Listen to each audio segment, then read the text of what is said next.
Olá, obrigado você que está mais uma vez acompanhando mais uma edição do nosso Jornal ACN. Para você, o meu grande e carinhoso abraço, desejo de muita proteção divina, muita saúde, muita paz para você que está sempre nos acompanhando. Você já sabe, pelas redes sociais, aqui pela internet, nós temos os nossos perfis do Facebook, do Cubo Notícias, né? Bom, o principal, gente, lá no Facebook é você curtir a página para acompanhar todas as nossas informações, principalmente as de Porangaba e região. Curtir ou seguir a nossa página do Cubo Notícias no Facebook. Para quem não tem o Facebook, tem o nosso perfil no Instagram. Para quem não tem nenhum dos dois, tem o nosso canal do YouTube do Cubo Notícias para você assistir o Jornal ACN, né? Tem também o nosso Twitter. E, além do mais, o site do Cubo Notícias, que é o principal. Lá, além das edições anteriores, você confere todas as nossas notícias, tudo que sai, né, de relevante no Brasil, no mundo, em Porangaba e região, está lá no nosso site também do Cubo Notícias. Dá uma busca aí no Google, facinho, você acha a gente. Bom, gente, meu abraço neste dia 1º de setembro, que seja um mês que traga esperanças e boas notícias para todos nós. Hoje é dia do profissional de educação física. Um forte abraço aí a todos os profissionais da área de educação física, dia 1º de setembro. E hoje nós temos muitas e muitas informações nesse 1/9/2021. Nós vamos falar sobre a bandeira preta. Nossa bandeira jamais será vermelha, não, vai ser preta mesmo. O governo anuncia bandeira tarifária de escassez hídrica. É a bandeira preta com custo de R$ 14,20 a cada 100 kW. Aumento na energia elétrica, portanto. Terror em Araçatuba. Suspeitos de ataques a bancos em Araçatuba são presos em Piracicaba. Nós vamos destacar também o avanço da variante Delta. E esse é um problema, né? Essa droga dessa variante Delta é o que está nos cerceando de termos a esperança de dias melhores, né? É um problema que está dando dor de cabeça. Botucatu é a cidade da região com o maior número de casos da variante Delta. São 14 confirmados em uma semana depois da descoberta. Em apenas uma semana, 14 casos. Acidente fatal, o homem que perdeu a esposa e filho em acidente na Castelo Branco continua em estado grave. E nós vamos falar de Porangaba. A população subiu. Estimativa do IBGE mostra que a população de Porangaba aumentou de um ano para cá. Você também vai ficar sabendo o vacinômetro, os dados da vacinação, a vacinação contra o Covid aqui na nossa cidade, né? São números bons. E nós temos também o espaço dos internautas. Nós temos aqui moradores de bairros de Porangaba pedindo por água encanada. E vamos destacar também uma boa notícia, que é o boletim Covid, né? Eu digo boa porque ainda não é ótima. Eu espero que no futuro seja ótima. Tudo está caminhando, pelo menos aqui em Porangaba, para nós termos ótimas notícias. Como eu disse agora há pouco, a dor de cabeça é essa droga dessa variante Delta, né? Mas por enquanto parece que em Porangaba ainda não chegou e rezo todos os dias para que não chegue. Bom, gente, vamos lá, vamos começar o Jornal ACN de hoje. E antes de destacarmos as notícias, eu quero fazer uma espécie de um editorial, um comentário aqui, porque há certas coisas que eu acho que muitos brasileiros não entendem. E eu também não entendi e não estou entendendo. Né, gente? Eu já vi de tudo aqui no Brasil, eu já vi políticos defendendo bandidos. Eu já vi direitos humanos dando prioridade ao atendimento dos direitos de bandidos. Não que eles não mereçam serem tratados dentro do procedimento legal que os protegem de agressões físicas, enfim. Porque todo mundo tem o direito à defesa, à integridade física, por pior que seja. Essa é a regra dos direitos humanos, mas os direitos humanos eu penso que deve ser para todos, né? Direitos humanos para todos. Muitas vezes você vê, e eu vou citar o exemplo aqui porque para ser justo, né? Você vê aí policiais sendo mortos e direitos humanos dando mais atenção a quem matou o policial do que a família do policial que morreu. Muitas vezes você vê isso. É fato, é realidade. Não que, como eu disse, todos os seres humanos não mereçam defesa. Até os criminosos, infelizmente, merecem. Infelizmente, sei lá, merecem. A lei é para proteger a integridade física de todos, né? Então que assim seja. Mas o que eu nunca vi, pelo menos eu não estou lembrado de ter visto, é alguns policiais, enfatizo aqui, alguns policiais também defendendo bandido. Como eu disse agora há pouco, eu já vi alguns políticos defendendo bandidos, algumas áreas dos direitos humanos dando mais atenção aos bandidos do que a familiares de vítimas de bandidos. E agora nós estamos vendo uma nova modalidade de defesa de bandido que parte de alguns policiais. E, gente, como você está vendo aqui embaixo, na nossa descrição do que a gente está comentando agora, só maus policiais ameaçam o Supremo Tribunal Federal. Por quê? O STF, o Supremo Tribunal Federal, prendeu há aproximadamente 3 semanas um criminoso que já foi preso, inclusive, com uma sentença de 12 anos, mas não ficou nem 2 na cadeia, ficou 1 ano e meio preso, por corrupção, réu confesso de corrupção, que é o senhor Roberto Jefferson, presidente nacional do PTB. A polícia retirou das ruas um criminoso que ameaçava matar e agredir policiais. Eu vou colocar um vídeo que foi publicado em redes sociais do próprio Roberto Jefferson. Ele publicou e depois excluiu a rede social. Mas aí a Inês já era morta, né? O pessoal salvou o vídeo. As pessoas salvaram o vídeo. Porque é o seguinte, ele publicou dia 2 de abril deste ano. Nós estávamos vivendo um momento onde havia a escalada da segunda onda da pandemia do Covid-19 e em muitos locais do Brasil estava acontecendo inclusive o lockdown, o fechamento de comércios, de templos religiosos, de empresas, para evitar, né, o contágio do Covid-19, para aumentar-se assim o isolamento social. Então tudo que gerava aglomeração, inclusive os templos religiosos, em muitos locais do Brasil foram fechados provisoriamente para conter a pandemia. Nessa época, este senhor, esse Roberto Jefferson, você está vendo ele aí, é ele que está empunhando uma arma de brinquedo, um simulacro. Mas há vários outros vídeos dele, né, sendo o bicho feroz, como nós já dissemos aqui, ele com a arma na mão é o bicho feroz. Depois ele rebola e muda até a voz. Quando ele está preso, hoje ele está bonzinho. O que acontece? No dia 2 de abril ele fez um vídeo, no qual ele fala o seguinte, eu vou colocar o vídeo para você assistir, já.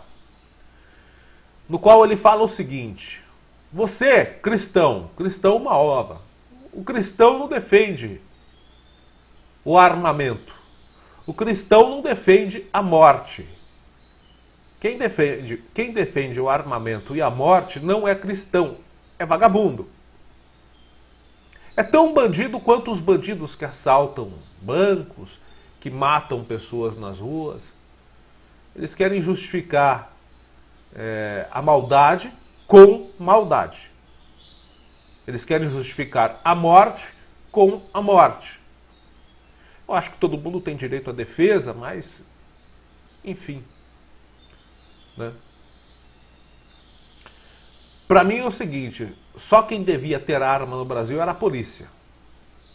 Só. Qualquer um que está com arma não devia ser considerado, né, um cidadão de bem. Só quem deveria ter arma é a polícia. Só. Ah, mas ter arma em casa, ter o direito de ter arma em casa, se seguir a lei, né? Enfim. Mas sem entrar nesse mérito, Roberto Jefferson diz o seguinte: quando alguém entrar na tua igreja, quando Satanás entrar na tua igreja,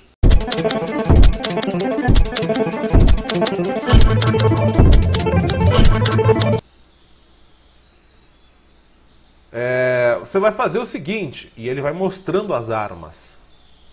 Você vai pegar este revólver, se o Satanás ameaçar fechar a tua igreja, você pega esse revólver e atira no Satanás.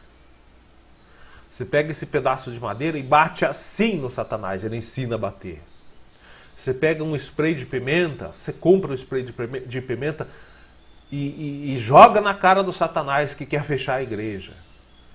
Você pega o cabo de enxada e bate no Satanás assim, para ele não fechar a igreja. E depois ele finaliza dizendo que o Satanás tem que ser chicoteado ao tentar fechar a igreja. A quem caberia a função de cumprir as normas de isolamento social? Aos policiais militares, aos agentes da segurança pública. Então, Roberto Jefferson chama os policiais e os agentes responsáveis pelas medidas de restrição social, que no caso são os policiais, de Satanás. E ensina, neste vídeo que você vai assistir agora, como matá-los e como agredi-los. Assista aí. Quero mostrar aos cristãos o kit anti-Satanás. O Satanás quer fechar a igreja para impor o comunismo no Brasil. Kit anti-Satanás. Primeiro, 20 cristãos de uma igreja decididos precisam desse primeiro instrumento aqui, ó. Isso é uma balaclava. Porque a hora que chegar o Satanás para fechar a igreja, você não pode respirar o ar do Satanás para não adoecer. Então o Satanás vai chegar. Vocês fecham a porta da igreja e todo mundo de balaclava. Tem que olhar o Satanás armado. Tem um Satanás armado? Esse imediatamente, um irmão patriota bota fora de combate. Aí o outro vai estar com uma lata de spray de pimenta na mão. Tem que ter alguém com a perna dessa de enxada ou um taco de beisebol e bater aqui, ó. Não é de frente, é de lado, assim, ó. Nesse braço que a lata vai cair. 3, quando tiver acontecido isso, um chicote. Para botar o Satanás para correr, o chicote. Deem uma coça de chicote no Satanás. Porque a maneira de se exorcizar o Satanás é no chicote. Você viu? Não é o Satanás propriamente dito, né? Ele chama os policiais, que são os agentes que são responsáveis pelo cumprimento das leis, que no caso são as leis e os decretos de leis de isolamento social. Caso um policial flagrasse uma igreja aberta, mesmo havendo os decretos proibindo a abertura dos templos religiosos, Roberto Jefferson diz: vá para a igreja com arma e se o policial tentar fechar a igreja, atire nele, jogue spray de pimenta nele, dê pauladas nele, dê chicotadas nele, no policial. E hoje nós vemos, infelizmente, muitos que se dizem policiais defendendo uma manifestação em 7 de setembro que visa incriminar o STF pela prisão do Roberto Jefferson. de maneira implícita, é uma manifestação que vai acontecer pela soltura do Roberto Jefferson também, pela soltura do Daniel, lá, o deputado lá, Daniel Silveira, o deputado que também incentivou a morte e a agressão de ministros do STF.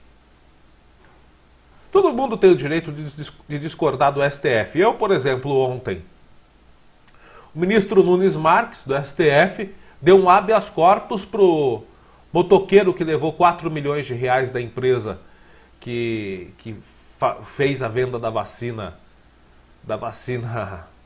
Aquela vacina lá que você sabe, né? Aquela que está sendo investigada por fraude, a Covaxin. O motoboy que estava levando o dinheiro, 4 milhões de reais, e que, coincidentemente, hoje tem na defesa dele o mesmo advogado que defendeu o Queiroz, o miliciano Adriano da Nóbrega. É o mesmo advogado, o motoboy está pagando esse mesmo advogado. Foi dado habeas corpus para ele não ser ouvido na CPI da Covid. Eu discordo, acho um absurdo. Mas não é por isso que eu vou chegar aqui e vou falar assim, vamos invadir o STF, vamos pegar o ministro Nunes Marques lá e dar uma surra nele. Não é assim. Eu discordo da decisão, mas não posso incitar a violência, a agressão. Não dá para ninguém incitar a violência, a agressão, a ameaça a uma pessoa que faz parte de um dos poderes da República e que tem o poder de decidir, dentro da justiça e da legislação e da Constituição, as medidas cabíveis e legais para ele dar um habeas corpus ou não. Eu particularmente discordo desse habeas corpus. Mas não é por isso que eu vou falar. Eu discordo, vamos lá bater no ministro. Seria um absurdo. E alguns maus policiais, a exemplo do comandante da nossa regional da Polícia Militar, defende isso. Que se invada o STF, que se tire na marra os ministros, na marra e na agressão os ministros do STF, porque ele discorda da decisão, uma delas, de terem prendido um elemento que ameaçava os seus homens, policiais militares, de agressão e morte. Portanto, eu tenho um recado, hoje eu estou meio que com a macaca. Você é o bichão mesmo, hein, doido? Eu quero ver se alguém tem culhão para tentar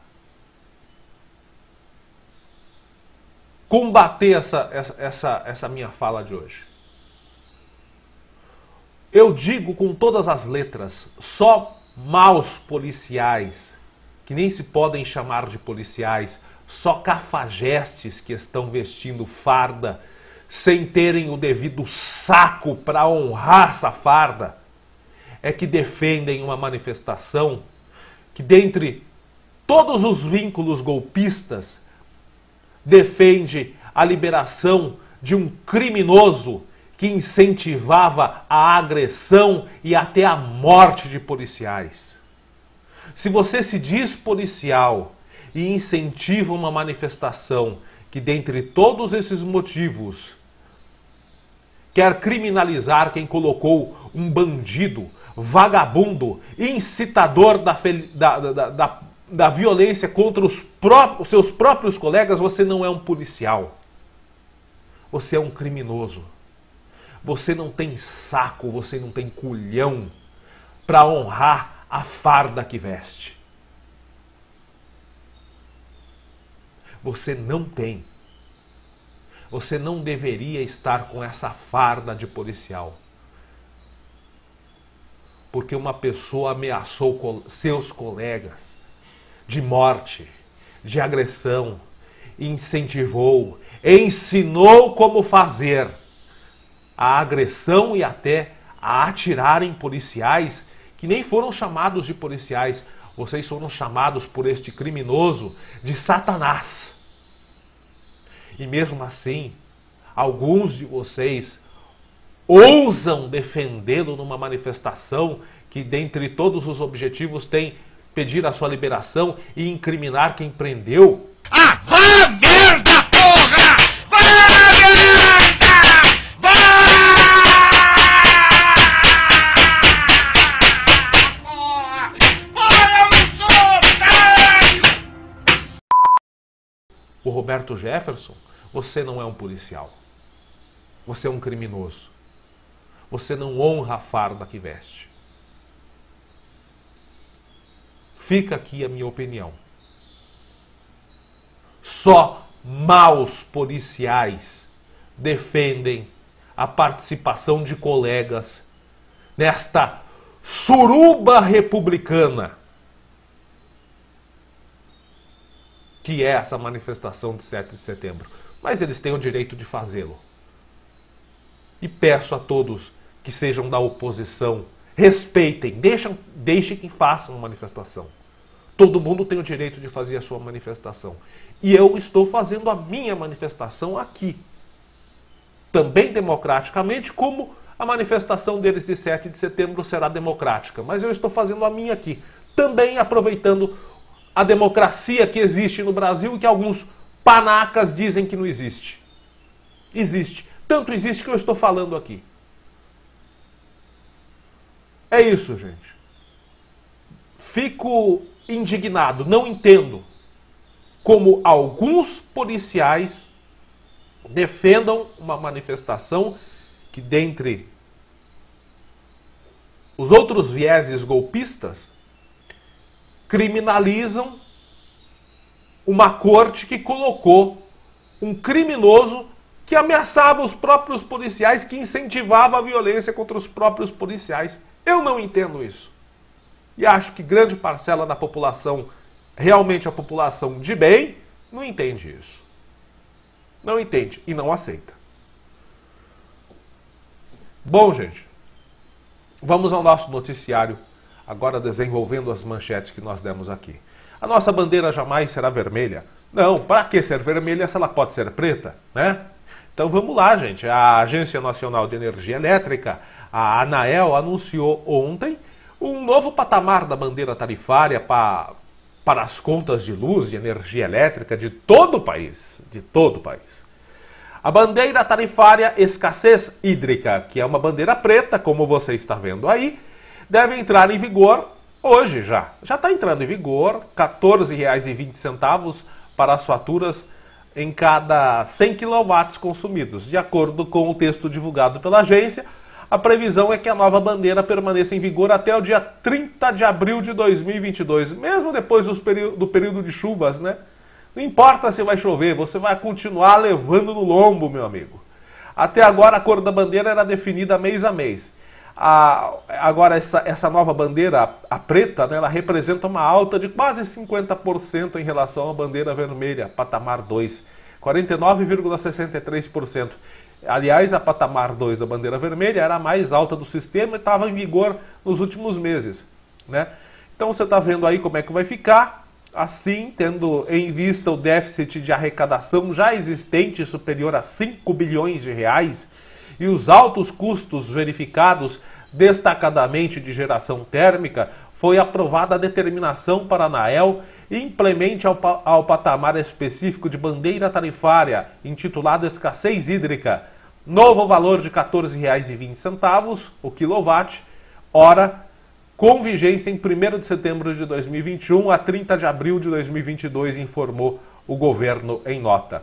O motivo é a piora da crise hídrica, que tem exigido medidas adicionais do setor elétrico, para não faltar energia em outubro e novembro, os meses que serão os mais críticos do ano.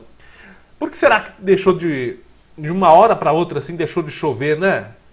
Aquecimento global ou seria queimada da floresta amazônica? Será que teria contribuído, já que todo mundo sabe que a floresta amazônica é a maior responsável em toda a América e também em boa parte do globo terrestre pela criação do sistema de chuvas, né?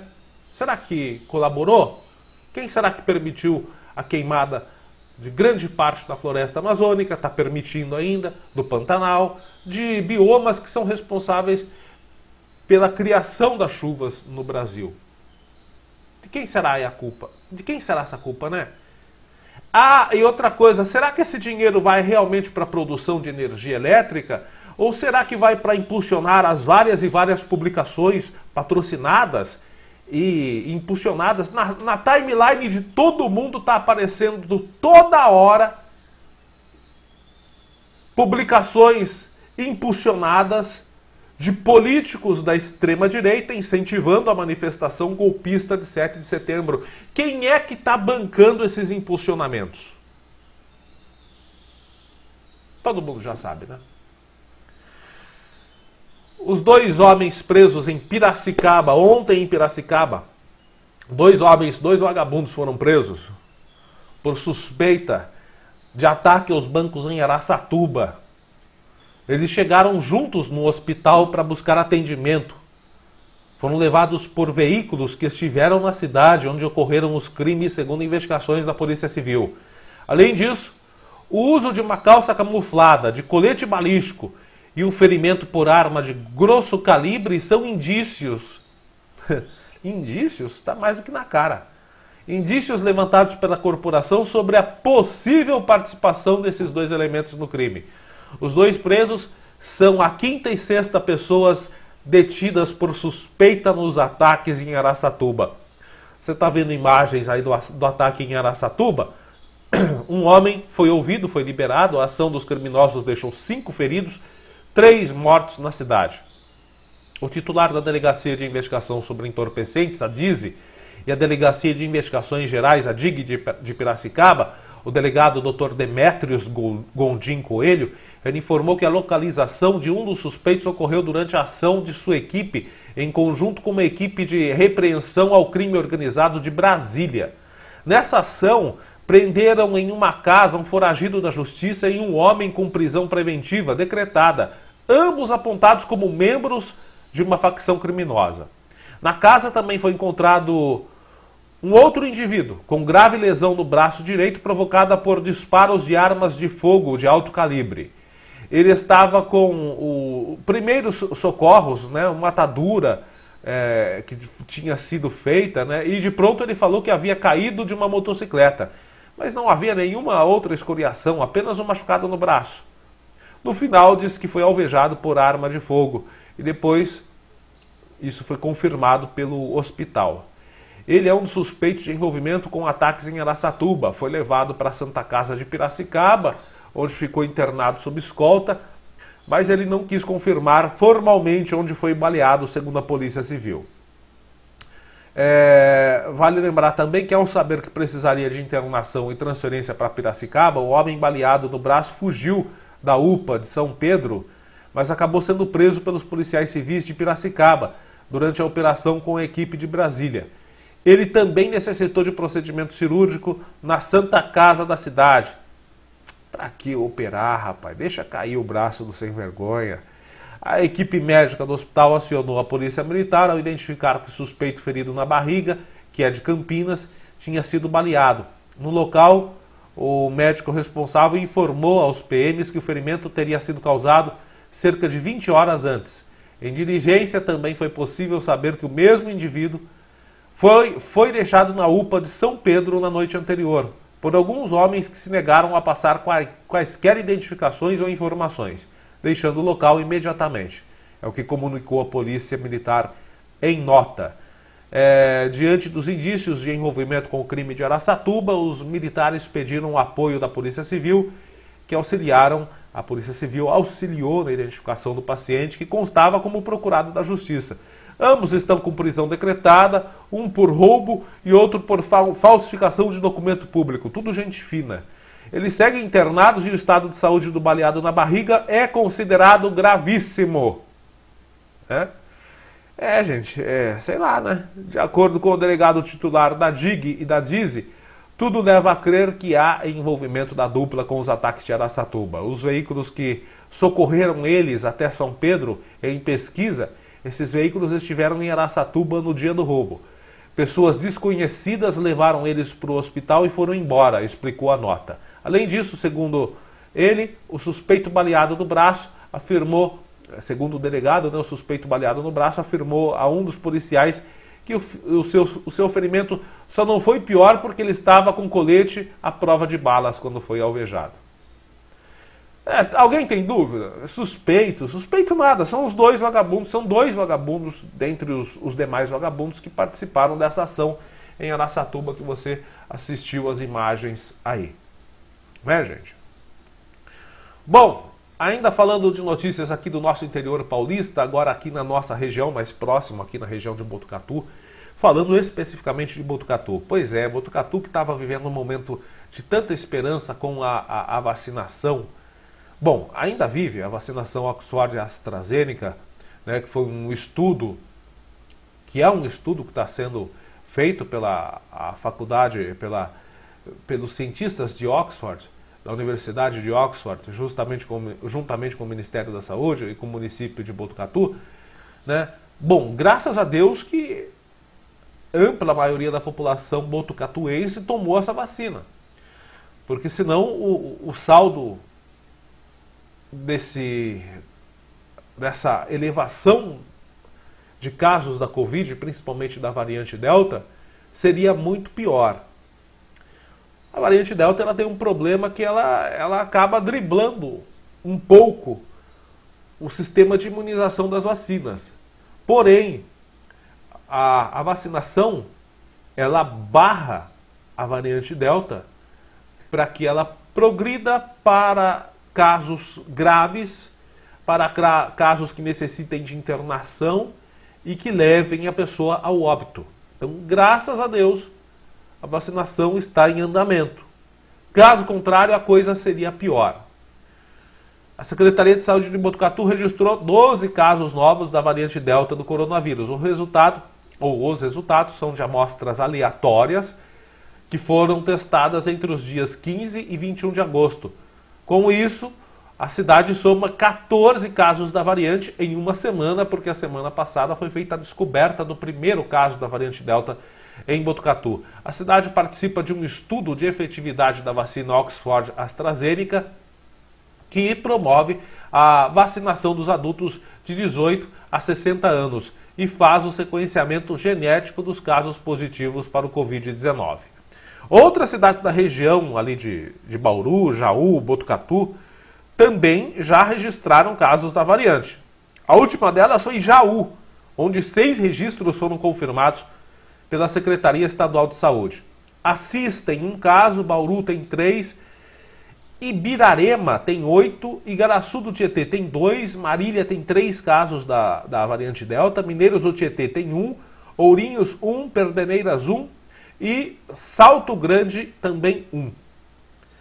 Estudos recentes vêm apontando que essa nova versão do coronavírus é muito mais transmissível, mas o relatório interno vazado do Centro de Controle de Prevenção de Doenças, o CDC, órgão ligado ao Departamento de Saúde dos Estados Unidos, é basicamente a Anvisa dos Estados Unidos. Esse relatório vazado diz que chegou novas constatações que preocupam as autoridades de saúde em todo o mundo. O documento mostra que a Delta se espalha muito mais rápido, tem maior probabilidade de infectar pessoas vacinadas e pode desencadear doenças mais graves nos não vacinados. Ou seja, quem não tomou a vacina, corra procurar a vacina. Você corre risco.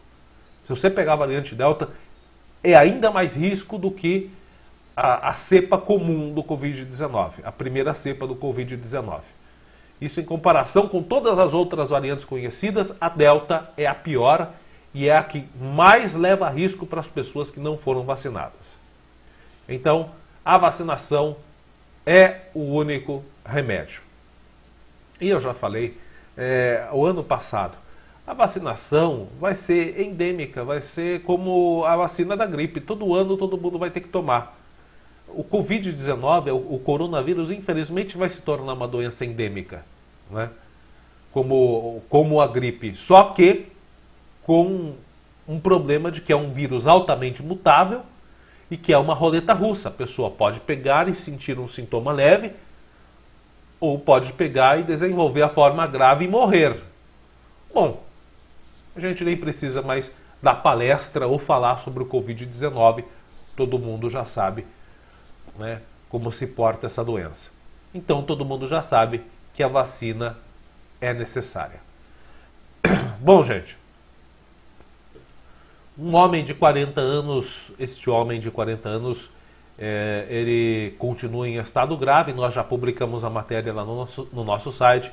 Ele conduzia o veículo que se envolveu num acidente na noite de sábado, aqui na rodovia Castelo Branco, próximo da gente, aqui no quilômetro 184, na altura do município de Bofete.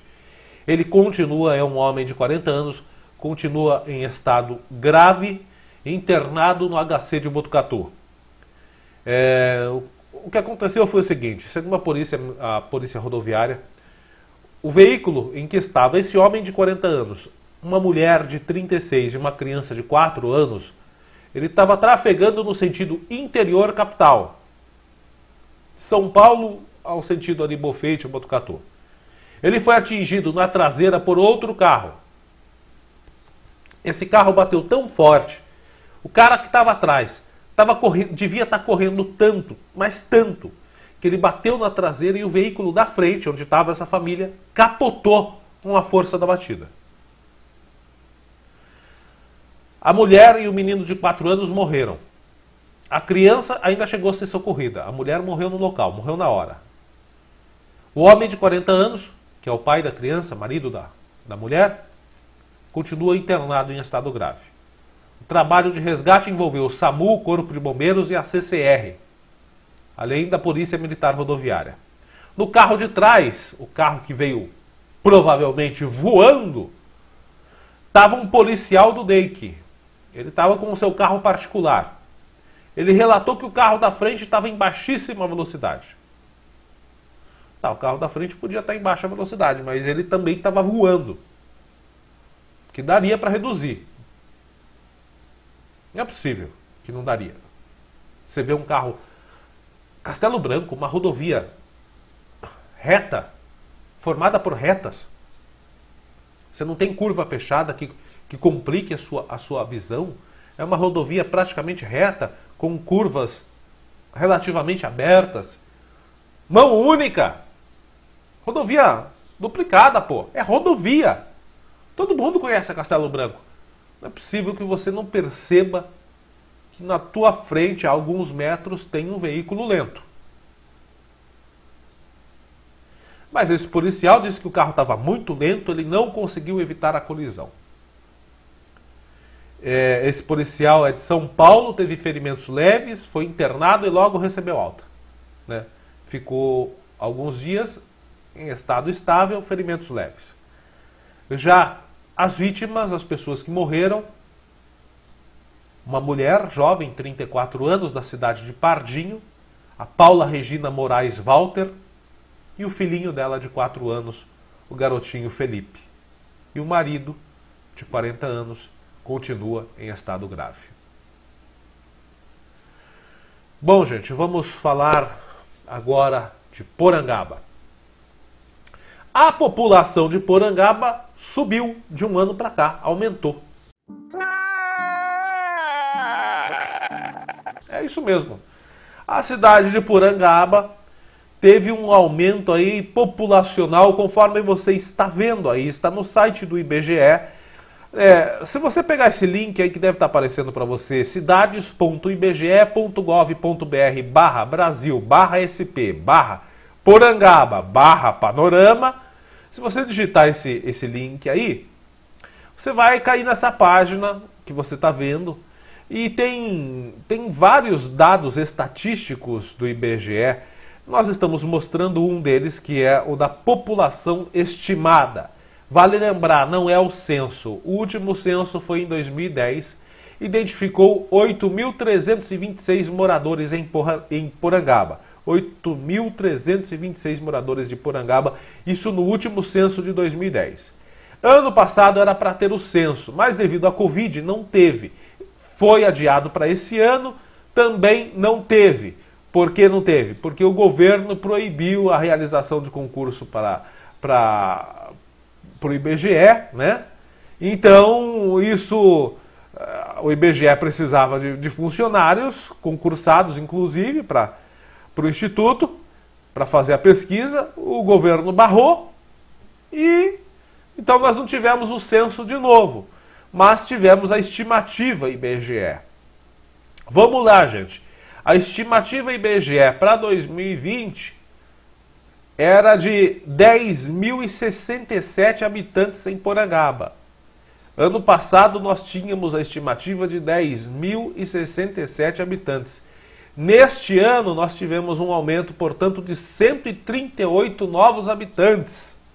Dentre pessoas que nasceram, pessoas que podem ter se mudado, fizeram transferência de documentos para cá, todos esses são apontamentos, são elementos extraídos pelo IBGE para estimar esse aumento populacional. Então, entre nascimentos e transferências de títulos de eleitores, de documentação, inclusive, nós tivemos 138 pessoas novas em Porangaba, um aumento populacional aí de um ano de 138 pessoas. Nós fomos para 10.205 pessoas habitando, morando em Porangaba. Essa é uma estimativa, como eu disse, nós não temos o censo, era para ter o ano passado, não tivemos, nesse ano também não tivemos, então temos uma nova estimativa do IBGE, extraída através de documentos, né? Através de emissão de documentos. Porangaba teve esse aumento populacional de 138 novas pessoas. É isso aí, gente. Então tá aí, Porangaba, segundo o IBGE, tem 10.205 habitantes. Bom, já que estamos falando em população, vamos para a população vacinada no Covid-19, contra o Covid-19 aqui em Porangaba. O município tem mais de 73% de pessoas vacinadas com ao menos uma dose das vacinas contra o Covid. Chegaram ao nosso município de Porangaba 12.646 vacinas. Destas 12.646 vacinas, 11.057 foram aplicadas. Destas 11.057, 7.423 em primeira dose, 3.409 pessoas receberam 2 doses, estão imunizadas, né? E também estão imunizadas 225 pessoas que receberam a vacina da Janssen, aquela que é de dose única. Resta, portanto, para ser aplicada aqui em Porangaba, como já foram aplicadas 11.057 doses. Das 12.646 que chegaram, resta 1.589 doses. Nós temos bastante doses de vacinas disponíveis, portanto, em Porangaba, para serem aplicadas ainda na população. Uma boa notícia, a vacinação está tendo um bom andamento aqui em Porangaba. Ao menos 73%, né, mais de 73% das pessoas, né, da nossa cidade receberam ao menos uma dose da vacina contra o Covid-19. Mas vale lembrar que uma dose só não imuniza completamente, né, gente? E depois que você tomar a segunda dose, ainda leva mais uns 15 dias para você ter o ciclo de imunização corpóreo completo, ok? Nós vamos aqui com o espaço do internauta, nós temos aqui moradores pedindo água em Porangaba. Literalmente, pedindo água. Com essa crise hídrica, né, com essa seca, é pior ainda para quem não tem água potável. Porque às vezes a pessoa não tem água potável, tem um poço. Às vezes a pessoa tem um poço. Há tanto tempo que não chove, muitos poços já não tem mais água. Tanques, represas, açudes, em todo o Brasil, quase em todo o estado de São Paulo, podemos dizer, estão secos. Então aqui na nossa cidade nós temos moradores pedindo água, literalmente.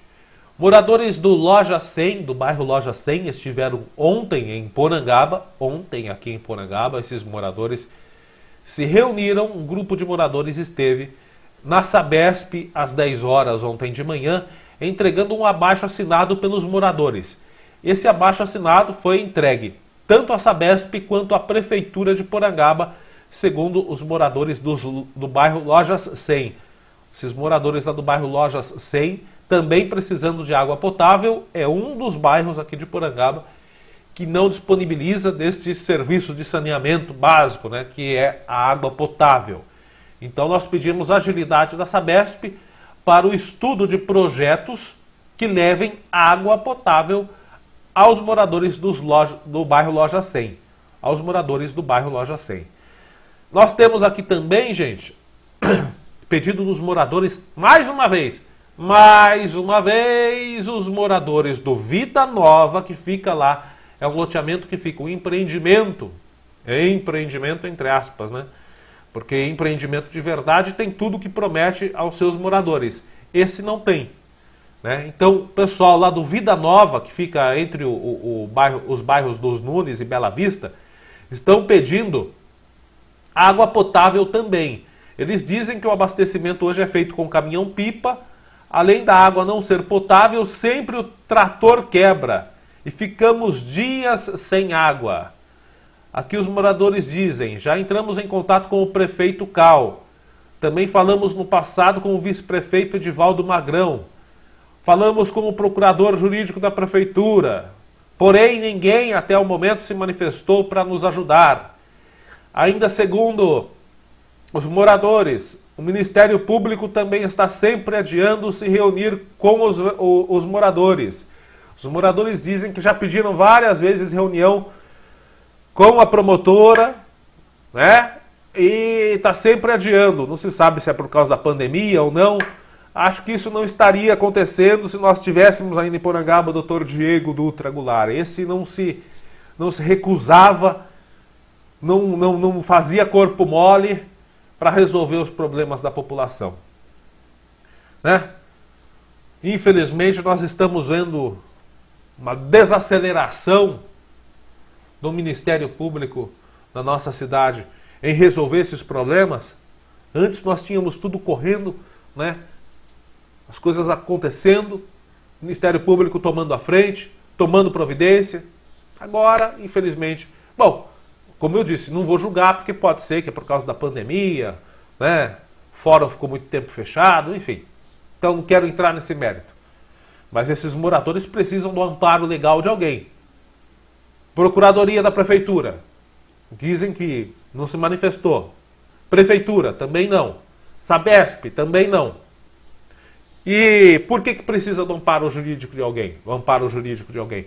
Porque é um empreendimento que fez um contrato com esses moradores.